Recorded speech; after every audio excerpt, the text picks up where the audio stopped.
तो स्वागत बा ए वीडियो में। और आज हमनी के पढ़े क्लास 10वा के पटकथा जौन चैप्टर बा एकरा से जौन इम्पोर्टेंट क्वेश्चन बा जौन की लगभग हमेशा एग्जाम में पूछते रहेला, 1 साल चाहे 2 साल छोड़ के हर बार ले बाटे। ठीक बा, तो ए पार्ट से जरूर एगो ना एगो क्वेश्चन बनेला। यही से हम ए पार्ट के इम्पोर्टेंट जौन क्वेश्चन बा ओकरा के ले बनी और आज हमनी के ओकरे पर डिस्कस कइल जाई। तो चल जाओ शुरू कइल जाओ ए वीडियो के। तो आज के हमनी के पहला प्रश्न बा कि पटकथा लेखन के उदाहरण दे के समझाई।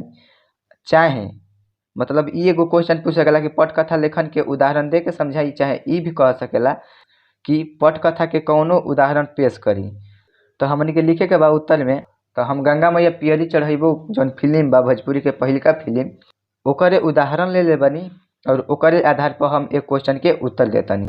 ऐसन प्रश्न के उत्तर देवे से पहले चाहे तू कौनो फिल्म के उदाहरण लो, ओ फिल्म के का कहानी बा थोड़ा सा संक्षिप्त में लिख दिया जाला। संक्षिप्त माने थोड़ा सा शॉर्ट में लिखल जाला।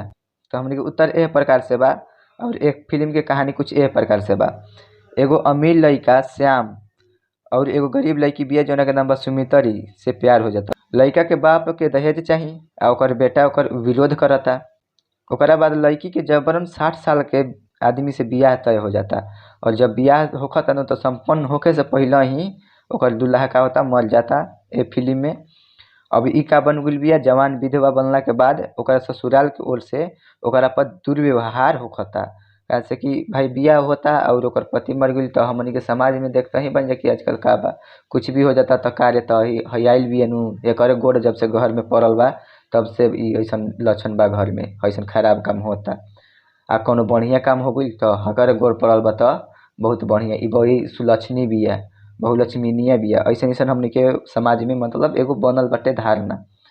तो यही धारणा के वजह से एकरा ससुराल में का होता है, एकरा पर दुर्व्यवहार होता। और फिर उ का कइले बिया कि आत्महत्या करे के कोशिश कइले बिया लेकिन बच जातिया। अंत में का भइल बा कि उ नाचे वाली लड़की बन गइल बिया। लेकिन श्याम जौन एक कहानी के नायक बा ओकरा के खोज लेत बा और ओकरा से बियाह कर लेत बा। तो ई रहे गंगा मैया तोहे पियरी चढ़ेबो जौन फिल्म बाटे एकर कहानी। अब हमनी के एकरा के लिखे के बा कैसे, माने हमनी के पटकथा में कैसे लिखल जाला एकरा के देखल जाओ। तो पहले हमनी के क्रम डाल दिया जाओ, माने नंबरिंग कैसे बा एकर डाल दिया जाओ। दृश्य के नंबरिंग कैसे बा ए तरीका से। ओकर बाद दृश्य डालल जाई और संवाद मतलब कि का बातचीत होता वह दृश्य में, वो मतलब सीन में का बातचीत होता एकरा के लिखल जाई। ओकरा बाद ध्वनि प्रभाव, फिल्म देखम जाता ओकरा बैकग्राउंड में कुछ ना कुछ बाजत रहेला। ठीक बा, तो ओकरे ध्वनि प्रभाव कहल जाला। तो हमनी के क्रम संख्या 1 में लिख दिया कि गांव के नदी आ पोखरा के दृश्य बाटे। कुछ लोग आ एगो आदमी ओहिजा गाय के घर के ओर ले जा रहल बा। संवाद में जा कुछ नइखे। ध्वनि प्रभाव का बाटे जबा चिड़ै के आवाज बाजता पीछे, बेयार माने हवा के आवाज बाटे, पोखरा के पानी के लहर के आवाज बाटे और दृश्य के अनुसार कुछ बैकग्राउंड म्यूजिक बाजताटे। दूसरा क्रम संख्या दृश्य में का बा कि एगो पेड़ बा सामने ही लौकता कैमरा के, आ ओकरा अगल बगल घर के द्वार पर कुछ गाय बांधल बड़ी स। फिर उ आदमी जौन गाय के ले जाता वजह से गली से लेके चल जाता। ये जो कोनो संवाद नहीं। ओकरा बाद बैकग्राउंड म्यूजिक में का बाजता, चिड़ै के आवाज बाटे, बेयार के आवाज बाटे आ दृश्य के अनुसार बैकग्राउंड म्यूजिक बाटे। तीसरा सीन बाटे, तीसरा दृश्य बाटे जौना में जमींदार के घर के सीन बा और इहाँ जमींदार खटिया पर बैठल बा और ओकर 3 गो और साथी बाड़े सौजवा और एगो गरीब किसान बा जौन अपना खातिर खेत ओकरा से मांगत बा, ओकरा के आग्रह करता खेत खातिर। तो ओइजा संवाद बा, ये लोग के बीच में का बातचीत होता, एजा संवाद बा। संवाद माने बातचीत होखेला। ए सीन में पहले जमींदार बोलले बा, जा जा घरे जा खेतवा ना देब। किसान का कहले बा, दया करी बाबू साहेब, बाल बच्चा भूखे मर जाइए। ओकरा बाद जमींदार कहले बा, एक बार कह देनी न। फिर किसान कहले बा, तो अब ऐसन कौन कानून आ गइल। ओकरा बाद जमींदार का कहले बा, कानून ई बा कि जेकर खेती होत रही खेतवा ओकरे हो जाई। असही विपुला अपना नामे करा लेलस। अब उ खेतवा के मालिक बनल बा आ हम कचहरी के चक्कर काटत बानी। फिर किसान कहले बा, सरकार 5 अंगुरी बराबर ना नु होला। तो जमींदार कहले बा, असही उहो कहत रहे। तो एइजा ई जौन संवाद बाटे किसान आ जमींदार के बीच ओ सीन में देखावल गइल बा। ओकरा बैकग्राउंड म्यूजिक का बाजता, ओकरा बैकग्राउंड में चिड़ई के आवाज़ बा या ब्यार के आवाज़ बाटे जौन मध्यम बाटे, काहे से कि जब इ लोग बातचीत करता तो अगर ब्यार के आवाज़ ज़्यादा रही माने हवा के आवाज़ ज़्यादा रही तो इ बातचीत बढ़िया से या फ्रेश ना सुनाई, यही से आवाज़ थोड़ा मध्यम हो गइल बा और दृश्य के अनुसार ओ जाके बैकग्राउंड म्यूजिक डालल गइल बा। तो इ कहानी असही आगे की ओर बढ़ल चल जाता। तो बस अतने लिखे के बा, पूरा कहानी लिखब पूरा फिल्म लिखे लगब तो पूरा कापी भर जाई, कापी ना 4-4 गो कापी भर जाई। 3 गो दृश्य के खाली लिख देला काफी बाटे। अगर तू ओकरा के नहीं लिखल चाहत तो दिलवाले दुल्हनिया ले जाएंगे फिल्म देख लही, ओकर हिंदी फिल्म ह, ए फिल्म में का बा और ओकरा बाद ऐसे ही क्रम संख्या लिख देबा, दृश्य लिख देबा, संवाद लिख देबा माने का बातचीत बा, कैमरा एंगल भी लिख सकेला और ध्वनि प्रभाव का बा इ भी लिख सकेला। तो सिमरन और राज के जौन मुलाकात बा ओइजा का होखता, ओइजा का बातचीत भइल बा और ओइजा के कैमरा एंगल कैसन बा, दोनों के क्लोजअप भइल बा एइजा बा और हल्का संगीत के आवाज़ आवता। ओकरा बाद एकरो में लिख सकेला राज आ सिमरन ट्रेन से भागता लोग, ओकरा बाद रुक जाओ के डायलॉग बाटे, हीरोइन ट्रेन के पीछा करती है इ दृश्य बाटे माने कैमरा एंगल एइजा के इ बाटे और एकरा में आवाज़ ट्रेन के आवाज़ बा, पुलिस के गाड़ी के आवाज़ बा, जौन भी आवाज़ बाटे दिखा सकेला। ओकरा बाद लिख सकेला दृश्य 3 में कि राज और सिमरन मंदिर में शादी करता लोग, इ डायलॉग बोलता लोग एइजा के और ओकरा बाद कैमरा के एंगल का बा, मंदिर के एंगल बा और शादी के दृश्य के विस्तृत वर्णन ओमे बाटे। बाद आवाज़ में देख सकेला कि शहनाई की आवाज़ बाजी, मंत्रों के आवाज़ बाजी। एगो और हम बता देतनी उत्तर, क्वेश्चन पूछ सकेला कि फिल्म मदर इंडिया के पटकथा कैसे लिखल गइल बा, चाहे इ पूछ सकेला कि पटकथा के कौनो उदाहरण पेश करी। तो मदर इंडिया जौन फिल्म बा ओकर छोटा सा सारांश लिखब, ओकर सार का बा, ओ कहानी के निचोड़ लिखब थोड़ा सा। तो एकरा में देखल जाओ, राधा एगो गरीब किसान महिला बिया, कर्जा और शोषण से जूझत बिया, ठीक बा। ओकर पति के लकवा मार देले बा, ओकर पति के जौन हाथ रहे शायद जता गई रहे पत्थर में, पहाड़ में काम कैला के वजह से, तो ओकरा पति के लकवा मार देले बा। ओकरा बाद उ अकेले परिवार के का करतिया, भरण पोषण करतिया। एगो बेटा जौन बा उ गलत राह पे निकल गइल बा आ छोटका बेटा एकर सहारा बनता। एकरा बाद जब टकराव होता राधा बेटा के बीच में, तो राधा का कइले बिया अपन बड़का बेटा जौन डाकू बन जाता, गलत राह पर जाता, शादी के मंडप से भगावता, तो उ का कइले बिया मजबूर हो गइल बिया ओकर माई ओकरा के मारे खातिर। तो ओकरा खातिर ओकरा गाँव के इज्जत बढ़े के बाटे, ठीक बा, ओकर बेटा जरूरत नइखे। तो अब इ कहानी के तू कैसे पटकथा में लिखब इ बतावे के बा। तो देखो हमनी के किताब में कुछ एह प्रकार से लिखल बा। अब ए कहानी के पटकथा कुछ एह ढंग से शुरू भइल बा। पहिले क्रम दिहल गइल बा, ओकरा बाद दृश्य दिहल गइल बा, ओकरा बाद संवाद दिहल गइल बा माने का बातचीत होता। तो क्रम में 1 डाल देलस एइजा, ओकरा बाद लिखल बा गाँव में सरकारी नर बहन के तैयार बा, ओकरा उद्घाटन खातिर एगो झिरकुट बुढ़िया भारत माता नियर खड़ा बड़ी, उ अपन हाथ से नहर के फाटक खोल देताड़ी आ पानी यहाँ से गिरे लागता। एकरा में संवाद नइखे। क्रम संख्या 2 में बाटे दृश्य का कि उनकरा अपन बीतल दिन याद आवे लागता कि नहर में पानी आ उनका अपन हाथ से मारल बेटा के खून बहता। तो ए घड़ी का भइल बा कि पर्दा पर माने सिनेमा में का भइल बा कि कबो लाल रंग लौकता आ कबो असली रंग में पानी लौकताटे। यही प्रकार से क्रम संख्या 3 में जौन दृश्य बा, अब दर्शक समझ जातड़न कि इ बुढ़िया जौन बिया इ फिल्म के नायिका बिया, माने ए फिल्म के इहे हीरोइन बिया। और इ कहानी पीछे लौट के फ्लैशबैक मतलब जैसे मगधीरा फिल्म में देखबा नु तो बहुत सारा फ्लैशबैक के यूज कइल गइल बा। पहिले नयका जमाना के देखाई, अगला जन्म के, फिर हीरो हीरोइन के हाथ टकराला तो देखेला कैसे एकदम फ्लैशबैक में चल जाला और पिछला जन्म के हो जाला, तो एकरा कहल जाला फ्लैशबैक। तो इजवा का कहता एमे के कहानी फ्लैशबैक में पहुँच जाता, नायिका के शादी होता इजवा आ विदाई के दृश्य में बदल जाता। तो एकरा में कुछ संवाद बा जौन की गाना बाटे, पिया के घर आज प्यारी दुल्हनिया चली, तो इ गाना के इजा प्रयोग भइल बा। एकरा बाद का लिख देवे बा कि असही बाकियो कहानी के पटकथा के रूप में लिखल जा सकेला।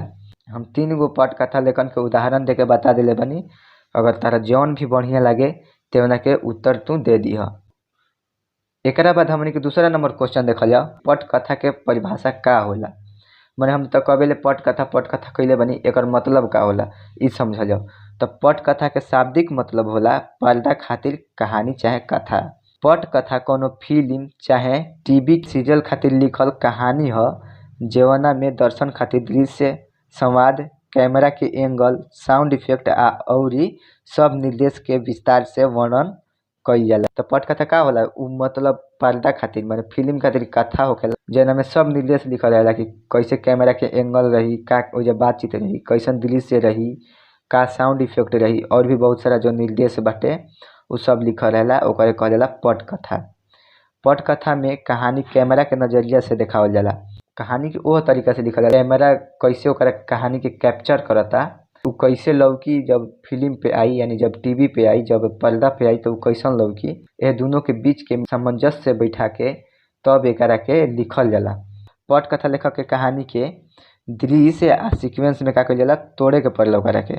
और फिल्म के निर्माण के इहे आधार होखेला जौना से निर्देशक माने डायरेक्टर, अभिनेता माने एक्टर, फिल्म के टीम उ समझ सकेला कि कहानी के कैसे चित्रित कइल जाओ, माने एकरा कैसे देखावल जाओ, ए लोग के मदद मिलेला।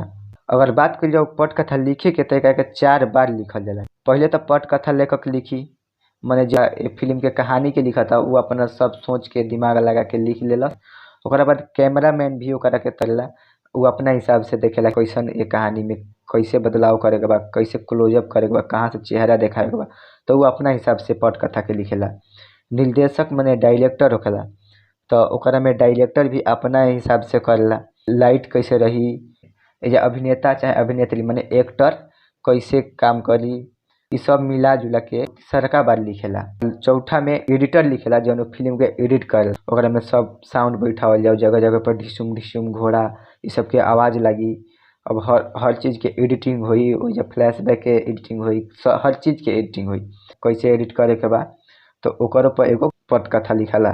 तो इ 4 बार एकरा के लिखल जाला, ठीक बा।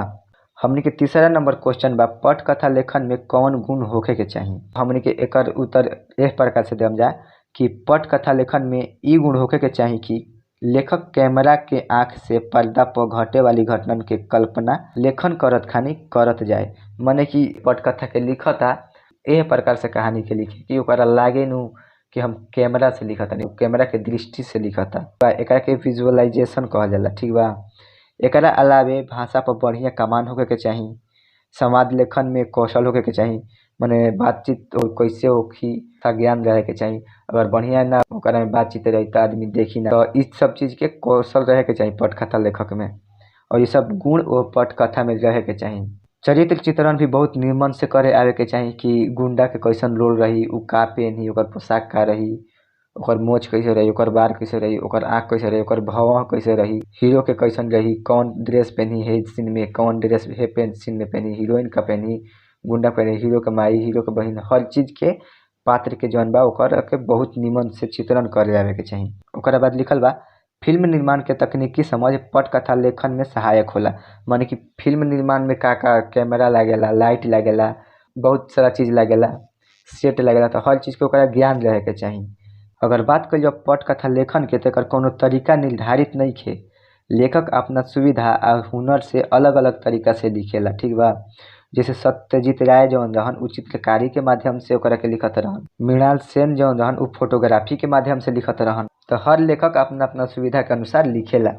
हमनी के क्वेश्चन नंबर चौथा बा कि पटकथा लेखन में कौना कौना बात पर ध्यान देवे के चाही। तो हमनी के एकर उत्तर देखल जाओ पटकथा के मकसद आदर्शक के हउवे इ समझी। जब कोनो लेखक पटकथा के लिखता तो उ सबसे पहिले ए बात पर ध्यान देवे कि एकर हमारा मकसद का बा और के देखी। कोनो हमारा भक्ति फिल्म बनावे के बा तो हमारा में एमे मकसद बानू कि हाँ हमारा भक्ति परोसे के बा, और ए फिल्म के जे भक्ति भाव में रहेला, जे भक्ति फिल्म देखेला उहे देखी, उ जानता कि हमारे दर्शक इ लोग बा। तो पटकथा लेखक के मकसद आ दर्शक के हउवे इ समझे के चाही। स्क्रिप्ट माने उहे पटकथा में जौन भी लिखाई उ पर्दा पर देखे लायक के होखे, इ ना कि कुछो अरकच बथुआ लिख द। पटकथा में 3 गो भाग होखेला, ठीक बा। शुरुआत में होला, बीच में होला आ अंत में होला। तीनों जौन होखेला कहानी के अनुसार रोमांचक तरीका से ढाले के चाही। जितने फिल्म रोमांचक रही उतने दर्शकों करे के उतने देखी। एमे जौन पात्र रहेसन, जौन एक्टर रहेसन, ओकनी के चरित्र चित्रण जौन बा बढ़िया से होखे के चाही। ओ लोग के नाम, स्वभाव, बोलचाल, रिश्ता से ठीक से समझ में आवे के चाही। शुरुआत में ना समझ में आवे तो बीच में समझ में आ जाए, बीच में ना समझ में आए तो कम से कम लास्ट होत ओकरा समझ आ जाए, ना तो दर्शक फिल्म देखी कम आ ओकरा के समझे में पेराइल रही का होता, कुछ ओकरा बुझेबे ना करी, ठीक बा। संवाद माने बातचीत जौन होला उ सरल होके के चाही, माने आसान होके के चाही। स्पष्ट होके के चाही कि का कहता। प्रासंगिक कहे के मतलब कि वो सीन के अनुसार बातचीत होके के चाही, ठीक बा। ओकर बाद स्क्रिप्ट के पूरा करे से पहले एक बार जांच कर लेवे के चाही कि कहवा का छूटता, कहवा का लिखे के बा, कहवा और का कमी बा। ये सब के देख के लास्ट में एक बार जांच कर लेवे के चाही। तो इहे सब बात के पटकथा लेखन में ध्यान देवे के चाही। हमनी के 5वां नंबर क्वेश्चन बा कि पटकथा कौना कौना माध्यम खातिर लिखल जाला। कहे के मतलब कि पटकथा जौन होला कौन कौन चीज खातिर लिखाला। उत्तर देख लो, पाठ कहानी नहीं जाला, लिखे के बा पटकथा, ठीक बा। पटकथा, ठीक बा। पटकथा मुख्य रूप से फिल्म धारावाहिक खातिर लिखल जाला। एकरा अलावा एकर इस्तेमाल रेडियो नाटक, audio book, comic book, animation इ सब खातिर भी कईल जाला, ठीक बा। ऑनलाइन मीडिया माने इंटरनेट पर जौन भी जैसे वेब सीरीज बाटे, पॉडकास्ट बा, ब्लॉग वीडियो बा, तो एकरो खातिर आदमी पटकथा के इस्तेमाल करेला चाहे कईल जा सकेला। लेकिन का होला कि रेडियो के नाटक जौन बा ओकरा खातिर पटकथा अलग तरीका से लिखाला, काहे से ओकरा में तो कैमरा के एंगल नइखे नु। तो यही से ऑडियो बुक हो गईल तो एकरा में अलग तरीका से लिखाला, कॉमिक हो गईल ओकरा खातिर अलग होला, एनिमेशन हो गईल तो ओकरा खातिर अलग होला। तो हर चीज खातिर अलग अलग तरीका से पटकथा लिखाला। इहे हेजा लिखल बा कि सब खातिर पटकथा लिखे के तरीका अलग अलग होखेला। तो इ रहल हमनी के 5वां नंबर क्वेश्चन कि पटकथा कौना कौना माध्यम खातिर लिखाला। हमनी के 6वां नंबर क्वेश्चन बा कि पटकथा आ साधारण कथा के अंतर बताई। तो हमनी के उत्तर में लिखल जाई कि पटकथा आ साधारण कथा के अंतर निम्नलिखित बा। ओकरा बाद एगो टेबल बना दिहल जाओ, एक और लिखल जाओ विशेषता, ओकरा बाद पटकथा और साधारण कहानी माने ये दोनों के बीच के अंतर बतावे के बा हमनी के। तो अब पहले हमनी के देखा जाओ उद्देश्य। पटकथा के उद्देश्य का होला, फिल्म, टीवी, वेब सीरीज आदि खातिर एकर उद्देश्य रहेला, एकरा खातिर बनेला, ठीक बा। लेकिन साधारण कहानी के का उद्देश्य रहेला, मनोरंजन, शिक्षा, प्रेरणा आदि। इ सब उद्देश्य तो एकरो रहेला, लेकिन मेनली पटकथा यही खातिर बनेला। अभी फिल्म चाहे वेब सीरीज बन जाई तभी एकरा पर आई। देखल जाओ संरचना, तो संरचना में पटकथा के संरचना जौन होला ओकरा में दृश्य के लिखल रहेला, संवाद के बारे में लिखल रहेला, और भी जौन भी निर्देश एकरा में देवे के चाही उ सब में बांटल जाला। लेकिन अगर बात कइल जाओ जब कोनो साधारण कहानी के, तो इ लिखित भाषा में लिखाला और एकर कोनो निश्चित संरचना ना रहेला। कोनो में संवादो रहेला, कोनो में बिना संवादे के कहानी लिखल रहेला, कोनो निश्चित संरचना ना रहेला।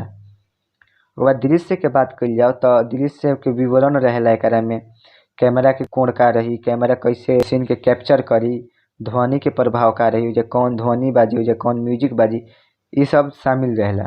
लेकिन बात कइल जाओ साधारण कहानी के, तो एकरा में का होखेला, छोट वर्णन रहेला कोनो दृश्य के।